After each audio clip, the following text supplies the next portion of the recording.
ಸ್ನೇಹಿತರೆ, ರಾಜ್ಯದಲ್ಲಿ ಅವಧಿ ಮುಕ್ತಾಯಗೊಂಡ ಗ್ರಾಮ ಪಂಚಾಯಿತಿಗಳಿಗೆ ಆಡಳಿತಾಧಿಕಾರಿ ನೇಮಿಸಿ ಸರ್ಕಾರ ಆದೇಶಿಸಿದೆ. ಈ ಮೂಲಕ ಅವಧಿ ಮುಕ್ತಾಯಗೊಂಡ ಗ್ರಾಮ ಪಂಚಾಯಿತಿಗಳಲ್ಲಿ ಇನ್ಮುಂದೆ ಆಡಳಿತಾಧಿಕಾರಿಯು ಅಭಿವೃದ್ಧಿ ಕಾರ್ಯಗಳನ್ನು ಮುಂದುವರಿಸಿಕೊಂಡು ಹೋಗುವಂತೆ ಈ ಒಂದು ಆದೇಶದಲ್ಲಿ ತಿಳಿಸಲಾಗಿರುತ್ತದೆ.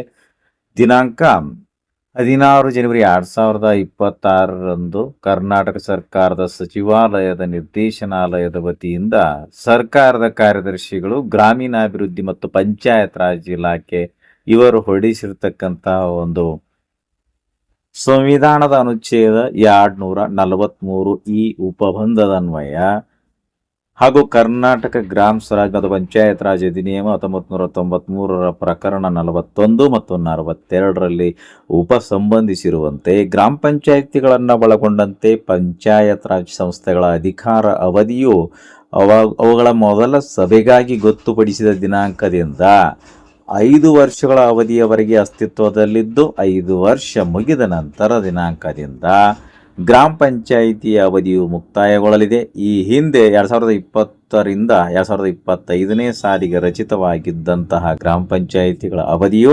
2026ನೇ ಜನವರಿ, ಫೆಬ್ರವರಿ, ಮಾರ್ಚ್ ಹಾಗೂ ಮುಂದಿನ ತಿಂಗಳುಗಳ ವಿವಿಧ ದಿನಾಂಕಗಳಂದು ಮುಕ್ತಾಯಗೊಳ್ಳುತ್ತವೆ.